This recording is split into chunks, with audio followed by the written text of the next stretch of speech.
भारतीयों पर हमला इस बारी अमेरिका की तरफ से किया गया। 3 भारतीयों की जानें गई हैं, मिसिंग इनको बोला जा रहा है। भारत ने अमेरिका के चार्ज अफेयर्स को बुला के एक डिमार्श इश्यू करा है, लेकिन इस पूरे किस्से को किस तरह समझें, आइए बात करते हैं। नमस्कार, जय हिंद, जय Bharat and welcome to deaf talks. This is Aditya Chind. देखिए, ये जो भारत के सेलर्स हैं, वो भारत का पहले तो मैं आपको बता दूँ, भारत के sellers are one of the largest community, सबसे बड़ी कम्युनिटी है जो ओपन सी में इस टाइम पे चल रहे हैं। दुनिया में किसी और देश के इतने लोग नहीं हैं, तो अगर आप किसी शिप को कभी भी कुछ पंगा होगा, वहाँ पर एक ना एक भारतीय आपको ज़रूर मिलेगा। ईरान की वॉर शुरू होते-होते हमने ये चीज़ देखा है कि शिप्स के ऊपर अटैक्स अभी नहीं, स्ट्रेट्स ऑफ होर्मुज़ के अंदर हुए हैं, ओमान स्ट्रेट के अंदर हुए हैं और ये बार-बार हो रहे हैं। पहले भी हमारे सेलर्स की जानें गई हैं और करीब आई थिंक 3 या 4 पहले भी ईरानियन अटैक्स के अंदर मारे गए हैं और अब अमेरिकन अटैक्स के अंदर हमने देखा कि भई 3 सेलर्स की और जानें गई हैं। भारत ने फॉर्मली समन करा है यूएस के चार्ज अफेयर्स जेसन मीक्स को जब ये जो अटैक्स बाय द वे एक के बाद एक 2 अटैक्स हुए हैं। पहले एक कोस्ट ऑफ ओमान के पास एक कमर्शियल टैंकर के ऊपर जहाँ पर 24 इंडियन क्रू मेंबर्स को निकाला था। ओमान की नेवी ने रेस्क्यू करा था और अभी एक और में हुआ है जहाँ पर 24 इंडियन क्रू मेंबर्स की फिर से फँसे हुए हैं। 21 उसमें से निकल गए हैं और 3 इस टाइम पे मिसिंग हैं। ये कोई नॉर्मल मैरीटाइम इंसिडेंट नहीं है और ये एक धीरे-धीरे करके एक फ्लैश पॉइंट की तरफ बन रहा है। जो सेकंड वेसल है उसका नाम सत्यबेलो है और ये ऑयल प्रोडक्ट टैंकर है जो एक पलाव फ्लैग वेसल है और पिछला वाला भी पलाव फ्लैग वेसल था। इसका जो मशीन नंबर है इट इज़ 9162916। 1997 का ये बना हुआ शिप है। अब ये शिप को फिर से ओमान कोस्ट की तरफ बड़ा एक एक बड़े सेंसिटिव एरिया के अंदर मारा गया है एंड अगर एमईए का स्टेटमेंट देखें तो उसमें कंडेमनेशन करी गई है जो पहला शिप हुआ था और इसके ऊपर भी जो अटैक हुए दोनों के ऊपर कंडेमनेशन करी गई है। काफ़ी स्ट्रॉन्ग वर्ड्स यूज़ करके ये चीज़ बोली गई है। ऑफिशियल जो पोज़ीशन है इस टाइम पे 21 सेलर्स रेस्क्यू हो चुके हैं और 3 मिसिंग हैं और सर्च इस टाइम पे ऑनगोइंग है। जो forward siemens union of India जिसको एफएसयूआई बोलते हैं, उन्होंने क्लेम करा है कि मोर सीरियस अपडेट 2 सेलर्स की मौत हो चुकी है जिसके अंदर एक चीफ इंजीनियर मिसिंग है। ये यूनियन का क्लेम है तो इसको अभी ऑफिशियली आप ले भी सकते हैं, नहीं भी ले सकते बट ऑफिशियली देखना पड़ेगा होता क्या है आगे। भारत ने यूएस के डिप्लोमैट को क्यों समन करा? क्योंकि दोनों के अंदर यूएस ने कंफर्म करा है कि उन्होंने ये एक सैंक्शन वेसल्स थे और ये कोई ईरान की तरफ को जाने की कोशिश कर रहे थे और जो ब्लॉकेड है उसको तोड़ने की कोशिश कर रहे थे। तो उस उसके चलते इन्होंने इसको डिसेबल करा, जो उन्होंने वर्ड यूज़ करा है डिसेबल। लेकिन भारत इस टाइम पे बड़ा क्लियरली एक सवाल पूछ रहा है कि यार कमर्शियल वेसल्स आप इंडियन क्रू करके आप टारगेट कर रहे हो, how are you doing that?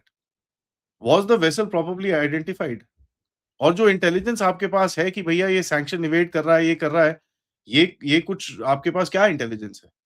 तीसरा, आप मुझे बताइए जो अमेरिका से सवाल पूछे गए हैं कि आपने कौन से सेफगार्ड्स लिए टू अवॉइड क्रू कैजुअल्टीज़? आप तो जाके ऐसे ही ठोक के आ जाते हो। लोग वहाँ पे मर रहे हैं, उसका क्या करेंगे? और देखिए ये समन बड़ा एक इम्पोर्टेंट चीज़ है क्योंकि डिप्लोमेसी के अंदर एक कॉलिंग फॉर्मल एनवॉय जो फॉरेन एनवॉय होता है वो एक चीज़ होता है और एक समनिंग जो चीज़ होती है मतलब उसको बोला जाता है बेटा जो मर्ज़ी कर सब कुछ छोड़-छाड़ के इधर आ जा।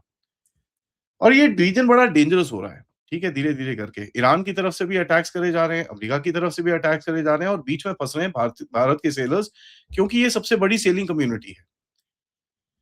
दूसरा ये बहुत इम्पोर्टेंट रूट है जहाँ से एलएनजी और कमर्शियल एनर्जी और ये सब चीज़ें जा रही हैं, भारत के लिए काफ़ी क्रिटिकल ये है और धीरे-धीरे करके अभी इसको ऑब्वियसली इसके बारे में जो और भी चीज़ें चल रही हैं उसके वो that's out of the discussion. लेकिन एक कमर्शियल शिप जब इंडियन क्रू के साथ मार लगती है उसको तो बड़ा क्लियरली होता है कि भारत के सिटिज़न्स फँसते हैं, इंडिया की एनर्जी सिक्योरिटी फँसती है और इंडिया का मैरिटाइम कॉमर्स के ऊपर इम्पैक्ट पड़ता है। अब एनर्जी सिक्योरिटी और मैरिटाइम कॉमर्स तो वैसे भी इस वॉर के चक्कर में डाउन है, लेकिन इंडियन सिटिज़न्स का फँसना एक एक वरीसम चीज़ है। अब भारत को ये समझना है और हमको सबको ये समझना है कि यूएस एक टारगेट को टैंकर को टारगेट क्यों कर रहा है? यूएस ने हर चीज़ के ऊपर सैंक्शन लगा रखे हैं, टारगेटेड सैंक्शंस कि भैया ये कर रहा है, ये वो कर रहा है, भैया सैंक्शन, सैंक्शन, सैंक्शन, सैंक्शन। अब नाउ दीज़ आर बायलैटरल और यूनिलैटरल सैंक्शंस जो सिर्फ यूएस ने लगा रखे हैं और कुछ कंट्रीज़ मानती हैं उनको। जब से इन लोगों ने उल्टे काम करने शुरू करे हैं, तो एक फ्लीट उभरी है बाहर जिसका नाम है डार्क फ्लीट, जिसके ओनरशिप कॉम्प्लिकेटेड होती है, फ्लैग्स अलग-अलग तरह के होते हैं, इंश्योरेंस कहीं तेरी इधर-उधर की होती है और जो ऑटोमैटिक आइडेंटिफिकेशन सिस्टम होता है, उसके साथ काफ़ी खेल खेला जाता है। खेल क्या खेला जाता है उसको ऑफ कर देते हैं, अपने आप वहाँ से निकल जाते हैं, फिर ऑन करते हैं, फिर ऑफ करते हैं। They basically try to evade any detection. अब ये जो काफ़ी वेसल ट्रैकर्स ने ये जो पर्टिकुलर शिप है सेतेबेलो, इसको काफ़ी लोगों ने रिपोर्ट करा है कि ये पलाव फ्लैग वेसल है एंड कहीं न कहीं ये कोई सस्पिशियस शिपिंग एक्टिविटी के साथ कनेक्टेड है, क्या नहीं है, वो सब तो अलग चीज़ है। नाउ अगर सस्पिशियस शिपिंग एक्टिविटी पे है, आप उसको बोर्ड करिए, उसको रोकिए, उसको डिसेबल करिए अंदर जाके सेफली, ताकि उसके सेलर्स के ऊपर ना हो, ठीक है? That is the real thing. आप दूर से एक एंटी शिप मिसाइल उसके ऊपर डाल रहे हो जहाँ पर लोगों की जानें खतरे में आ रही हैं एंड जो पिछला इंसिडेंट हुआ है उसके अंदर अगर आप देखें कि भई वो इतनी इतनी बुरी तरह डैमेज हुआ था कि उसकी लाइफ बोट भी निकालना मुश्किल हो गया था। एमईए का जो स्टेटमेंट है, उसने जो मिसिंग हमारे जो सिटिज़न्स हैं उनके बारे में तो बोला ही, लेकिन ये एक जो एडिशनल चीज़ ऐड करी है वो बड़ी स्ट्रॉन्ग है। बोला ये है कि ये जो continued attack on commercial shipping है, ये बहुत वरीसम है और ये चीज़ नहीं चल सकती। देखिए जो वर्डिंग होती है डिप्लोमेसी के अंदर ये एक बड़ा इसको समझने के लिए थोड़ा टैक्ट चाहिए होता है। 3 लेयर में इन्होंने लिखा है। पहला लिखा है कि भई हमको अपने सिटिज़न को प्रोटेक्ट करना है। दूसरा कि ये जो गल्फ में आप एस्केलेशन ये कर रहे हो, ये ग्लोबल ट्रेड को इम्पैक्ट करता है।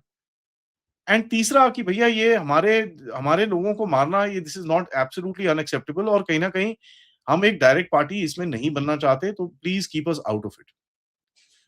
अब देखिए सबसे बड़ा कंसर्न क्या है?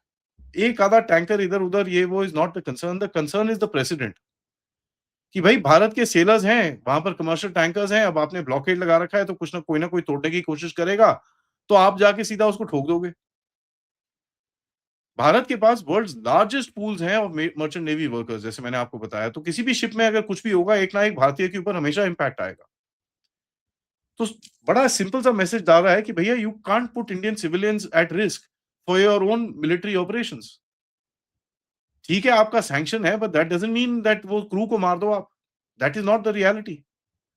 एंड ये डिप्लोमैटिकली बड़ा सेंसिटिव हो जाएगा ये गेम, क्योंकि भारत ने जिस तरह से अभी स्टेप लिया है, कहीं कहीं न कहीं भारत और यूएस इस चीज़ में पार्टनर्स भी रहते हैं। बट ये एक प्रेशर पॉइंट बन जाता है। क्योंकि जब जहाँ पर ही भारत के लोग इन्वॉल्व होते हैं, तो फिर दिल्ली साइलेंट नहीं रह सकता, दिल्ली को बोलना पड़ेगा। और भारत भी बोलेगा भैया पूरी इंसिडेंट रिपोर्ट दीजिए हमको, क्या टारगेटिंग चेन थी, आपने किस तरह से क्रू को बताया कि भैया आप रुक जाइए, किस तरह से आपने असेस करा इस चीज़ को, 50 चीज़ें और निकलेंगी उसके बाद। और जो समन अगर आपने चार्ज अफेयर्स को करा है, अब देखिए यहाँ पर एम्बेसडर तो रहते नहीं है, एम्बेसडर तो इधर-उधर ही घूमते रहते हैं सर्जियो गौर। बट जैसे ही ये चीज़ करी है, this is put now US formally on the notice. तो एक फॉर्मल कम्युनिकेशन आपने स्टार्ट करा है।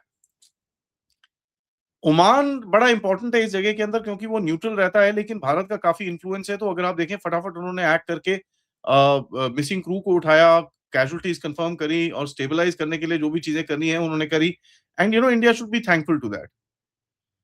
बट ये पूरा जो इंसिडेंट है, it actually exposes a very clear danger in the gulf of escalation. अब भारत और यूएस के बीच में अगर आप इस चीज़ को देखें, ये एक ऑब्वियसली बड़ी खराब सी सिचुएशन है।